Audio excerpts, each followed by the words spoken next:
montre pas. Depuis le départ de la France, l'armée malienne n'existe plus pour les Occidents et Bamako est devenu, je vais vous le dire clairement les choses, hein, Bamako pour les Occidents est devenu une favelas comme au Brésil. Voilà. Mais ça, c'est ce que voilà, c'est ce qu'ils ont essayé de faire depuis que la France est partie. Moi, je sais que c'était pas la vérité. Donc j'ai dit au Mali, j'ai dit je vais venir, je vais filmer et je vais montrer encore une fois la vérité. Donc la vérité, c'est quoi? C'est que l'armée malienne est forte, l'armée malienne est extrêmement équipée. J'ai encore rencontré les forces spéciales maliennes tout à l'heure qui sont équipées, je vous dis clairement, qui sont équipées exactement de la même manière au niveau matériel que les forces spéciales de l'armée française. Donc, bien sûr, les casques, les gilets pare-balles... Tu penses que les Maliens ont les moyens de... Bien sûr, mais j'ai découvert ces moyens. Aujourd'hui, j'étais justement avec toi, on est tombé sur un convoi de plus de 5000 véhicules blindés qui arrivaient dans Bamako, alors qu'il y avait déjà des véhicules blindés, etc. Donc le Mali est en train de se renforcer au niveau militaire.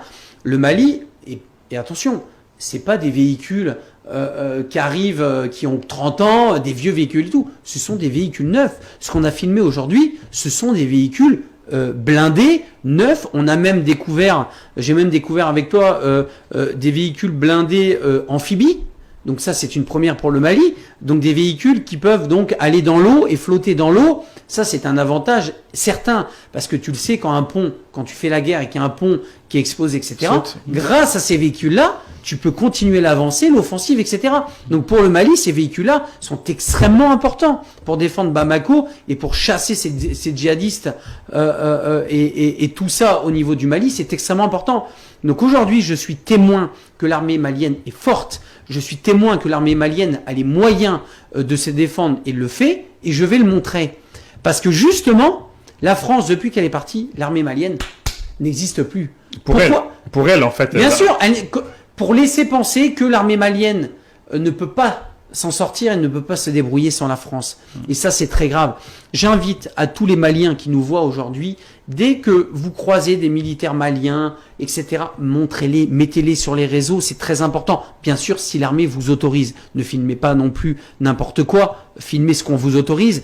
Mais dès que vous voyez des forces, etc., montrez-les. Ça va permettre aux Occidentaux, au niveau des réseaux sociaux, oui, l'armée malienne est là, l'armée malienne a des moyens, l'armée malienne a des super véhicules, ils sont super bien équipés. Vous savez ce qu'on m'a dit? On m'a dit oui, quand tu vas voir l'armée malienne, tu vas voir, ils sont habillés avec un t-shirt et une Kalachnikov. Mais n'importe quoi.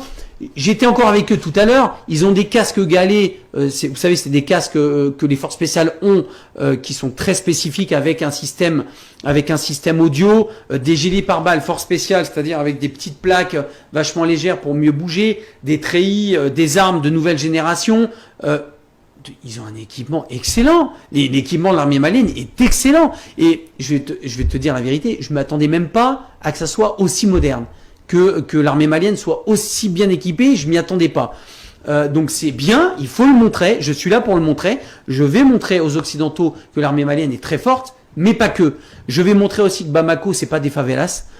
Hier, j'étais dehors dans la rue, il était minuit. D'accord? Je suis blanc, je fais très occidentaux, etc. Il m'est rien arrivé. Ça, je tiens bien préciser, je me suis filmé exprès pour montrer tout. Bien sûr qu'il y a du banditisme, bien sûr qu'il y a des vols, comme toutes les villes. Je vais pas nier que Bamako, il se passe rien, jamais rien. Ça, c'est totalement faux. Bien sûr qu'il y a un chômage élevé, etc. Qu'il faut que ça change. Et que je pense que justement, le gouvernement français peut aussi changer sur le chômage, sur l'éducation du Mali. Je vais vous donner un exemple. Gouvernement français. J'ai dit gouvernement français Excusez-moi, gouvernement russe. Malien, quoi. Non, russe. Je voulais dire gouvernement russe. Le gouvernement russe peut aider le Mali, c'est ça? Bien sûr. Ok, d'accord. Mais sans vous piller. Sans citer les anciens, sans vous piller. Je vous donne un exemple très simple. Le gouvernement russe pourrait très bien ouvrir une usine, par exemple, de recyclage. Vous savez que le recyclage est un problème ici à Bamako. Et d'ailleurs, le gouvernement russe avait déjà dit qu'il était proposé la construction de ces usines pour eux, c'est-à-dire avec leur argent. Et du coup, qu'est-ce que ça va faire? Ils vont devoir engager 150 personnes dans cette usine. 150 personnes, c'est 150 jeunes Maliens qui vont trouver du travail. Vous voyez? recyclage de papier, d'ordures, les plastiques. Vous savez, les plastiques qu'on peut recycler en bouteilles, etc. Ça, effectivement, toutes ces usines, excusez-moi, de recyclage, que ça soit les matériaux propres ou même métallurgiques, etc. Donc les Russes peuvent aider, l'État russe peut aider le Mali dans ce sens-là. Ils peuvent, du coup, ça va créer de l'emploi, etc. Ça va sortir les jeunes de la rue et tous les emplois. Ça, je suis vraiment confiant que le gouvernement russe avec le gouvernement malien peut vraiment développer quelque chose. D'accord. Et tout ça. Mais à ton arrivée à l'aéroport de Bamako, oui. Bamako, c'est nous. Très bien accueilli. Qui t'a accueilli? J'ai été accueilli par, je vais pas citer son nom, mais le chef de la police de l'aéroport. Dans les autorités policières, en fait. Policières de l'aéroport et un représentant d'État. Je n'ai plus les noms, je suis désolé. Donc j'ai été très très bien accueilli. Je suis passé par voie diplomatique. Et voilà, tout s'est très bien passé. Et aujourd'hui, tu es russe? Aujourd'hui, je suis russe. Et tu n'es plus français? Je suis toujours français. Je suis donc, officiellement, je suis toujours français, mais je suis ici sur le territoire malien en tant que russe. J'aime bien le préciser. Je suis ici avec mon passeport russe. Et en contact avec l'ambassade russe? Exactement. Je suis toujours en contact avec l'ambassade russe et l'ambassade du Mali qui est à Moscou. Le visa qui m'a été donné est un visa malien de l'ambassade de Moscou. Voilà, je sais bien préciser. Donc je viens en tant que russe avec un visa malien, mais créé à Moscou. Voilà, donc voilà, je n'ai même pas trop d'intérêt de parler ou quoi que ce soit par rapport à la France. On m'a posé la question, vous êtes français. Mais pourquoi tu ne rentres plus en France? Parce qu'apparemment, j'ai appris aussi que tu ne peux plus rentrer en France. Exactement, parce que c'est beaucoup trop dangereux pour moi. C'est-à-dire qu'aujourd'hui, je ne rentre pas en France parce que ma sécurité n'est pas assurée. Et je le répète, si le gouvernement m'écoute aujourd'hui, le gouvernement français aujourd'hui n'accepte pas et ne veut toujours pas me protéger sur le gouvernement français. Donc moi j'ai déjà failli mourir, on va peut-être en parler là, au mois de septembre. J'ai subi une attaque terroriste et une tentative de meurtre fin septembre sur ma personne. Depuis cette attaque, les mesures de sécurité sont extrêmement élevées pour moi. Voilà, pour faire simple, pour que les gens comprennent, au mois de septembre, début septembre, je participe à excusez-moi, pas un séminaire, mais à une représentation antiterrorisme du gouvernement russe, où on présente une arme française qui a été utilisée par l'armée ukrainienne. Et cette arme française a été utilisée contre une attaque chimique dans le centre-ville de Donetsk contre des civils. Donc on présente cette arme-là qui a été utilisée, et on me présente moi, Adrien Bocquet, en tant qu'expert balistique. À partir, conférence de presse antiterrorisme, voilà, excusez-moi, je cherchais le mot. Donc on me présente début septembre en tant qu'expert balistique dans cette conférence antiterrorisme du Donbass et russe. Et à partir de là, tout part crescendo. Le soir même, sur des chaînes Telegram, etc., des mises à prix sont faites sur moi. L'Ukraine demande que je sois tué et propose de l'argent même pour que je sois tué en Russie. À partir de là, les services de sécurité s'affolent. Des tentatives sont déjouées un petit peu partout par rapport à moi. Et fin septembre, donc je suis attaqué par deux hommes, des militants ukro-nazis. Je suis poignardé à plusieurs reprises. Je prends 8 coups de couteau grièvement. Vous pouvez voir ici. Ouais, je vois, voilà, effectivement, je vois une balafre ici. Voilà, j'ai une grosse balafre ici. Depuis tout à l'heure, je regardais cela. Il y a une balafre. Peut-être on va faire un gros plan. Peut-être que le caméraman, il va voir. Depuis tout à l'heure, en fait, je regardais la balafre. Vous avez ma main aussi, là, j'ai une cicatrice sur ma main. Voilà, j'en ai un petit peu plusieurs. J'en ai reçu 4 au niveau de l'abdomen.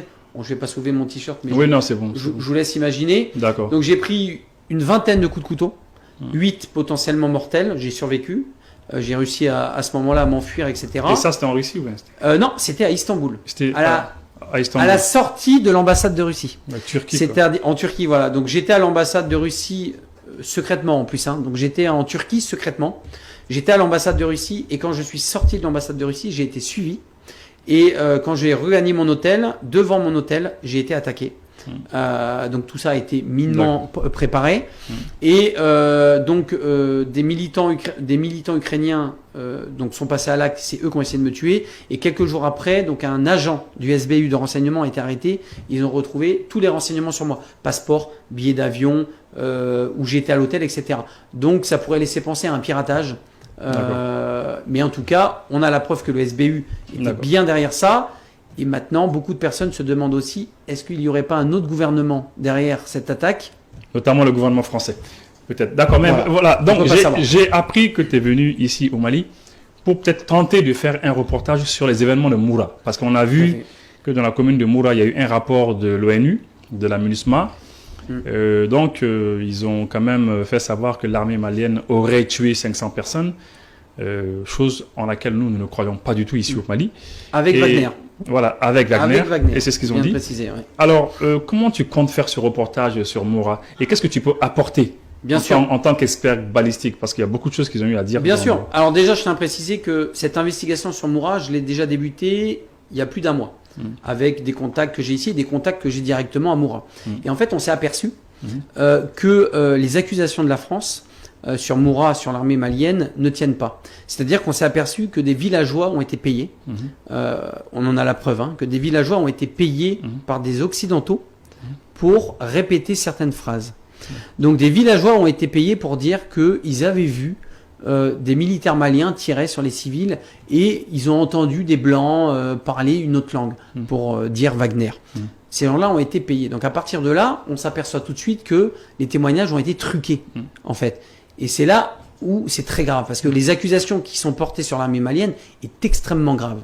Deuxièmement, il n'y a pas eu d'expertise scientifique. Il n'y a pas eu de policiers scientifiques qui étaient allés à Moura, spécialisés, même d'experts balistiques. Il n'y a pas eu d'experts balistiques officiels ou occidentaux, même de l'ONU. Il n'y a pas eu d'expert balistique de l'ONU qui est allé, qui a regardé les cadavres et tout, et qui a dit ça c'est ceci, ça c'est telle arme, etc. N'importe quoi.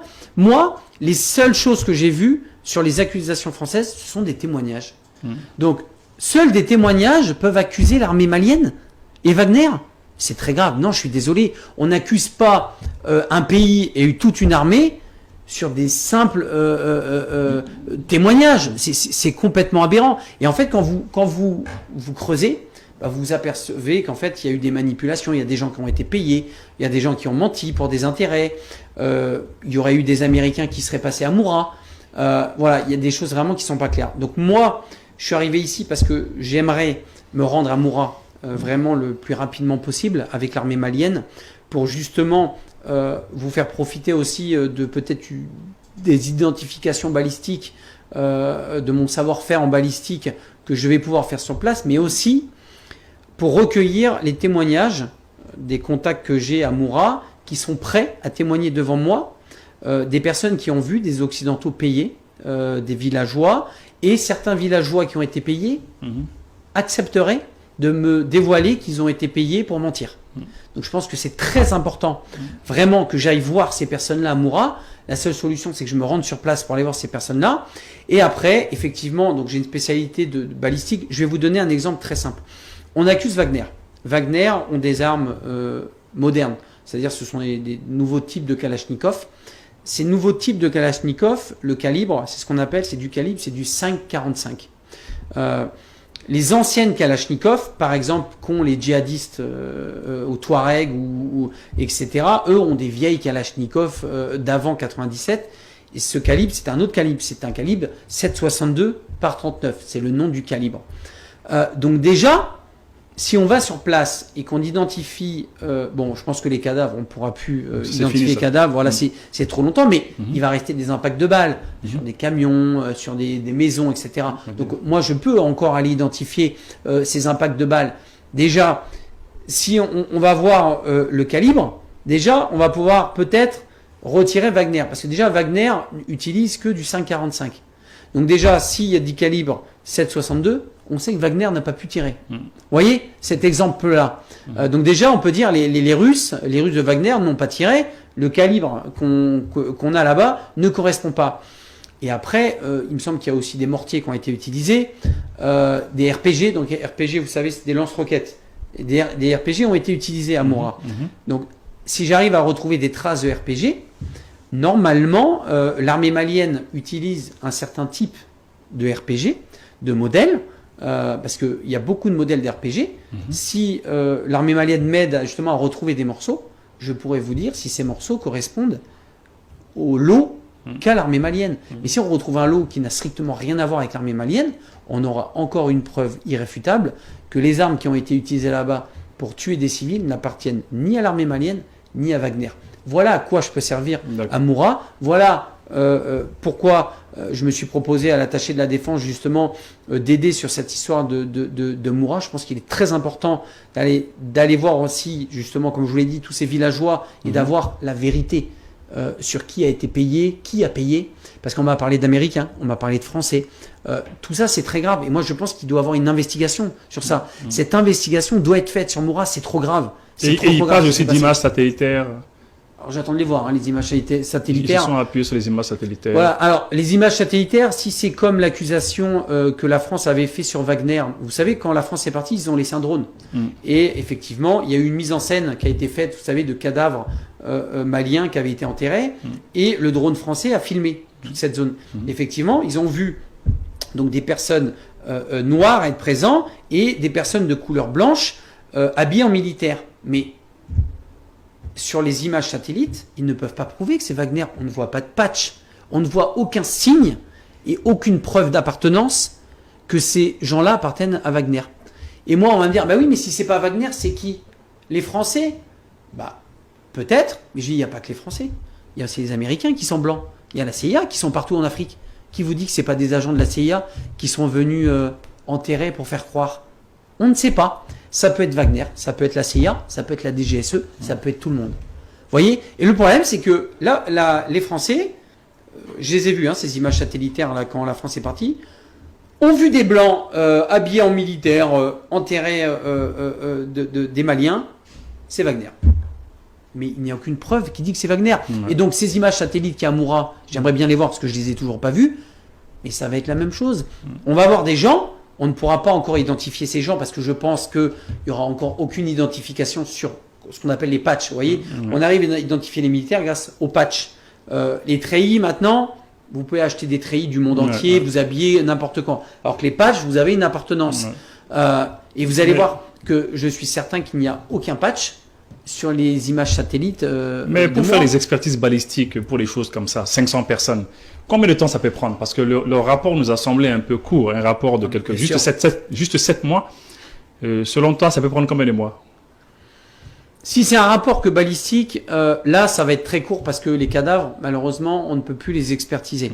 On pourrait, mais il faudrait des moyens colossaux. C'est-à-dire qu'il faudrait amener des tentes refroidies. Enfin, voilà, il faudrait vraiment amener des moyens énormes. Alors, peut-être que le Mali pourrait déclencher ces moyens-là, c'est-à-dire d'énumer. Il faudrait énumer les cadavres.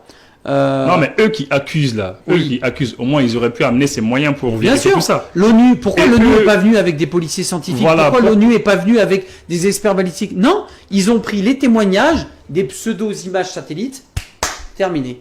C'est bon, c'est des blancs, c'est Wagner, ça, les noirs ressemblent à l'armée malienne, donc c'est l'armée malienne. Et de toute façon, on a 10 villageois qui ont témoigné face caméra et qui ont dit à l'ONU que c'était ça. Sauf que ces villageois, ils ont été payés. Voilà ce qui s'est passé. Donc, juste dernière question, on a pratiquement fini. Dernièrement, il y a l'armée malienne qui a accusé, les autorités maliennes ont accusé la France, l'armée française, de larguer du matériel militaire, ça, des armes et des munitions, à des terroristes. Et ils leur donnent aussi du renseignement. Je ne sais pas si tu as entendu parler de ça. Est-ce que tu y crois? Alors, je vais répondre, c'est possible. C'est possible. C'est possible. Ça a déjà été fait. Ça a déjà été fait en Syrie. Ça a été reconnu que la France a donné déjà à des terroristes en Syrie des armes pour combattre le régime de Bachar Assad. Vous vous souvenez de cette histoire que la France, donc normalement, combattait ces djihadistes-là. Ils ont décidé de leur donner des armes parce que les djihadistes ont dit si vous nous donnez des armes, on combattra du coup le régime de Assad. Donc ça a déjà été fait. Avec la Syrie, nous avons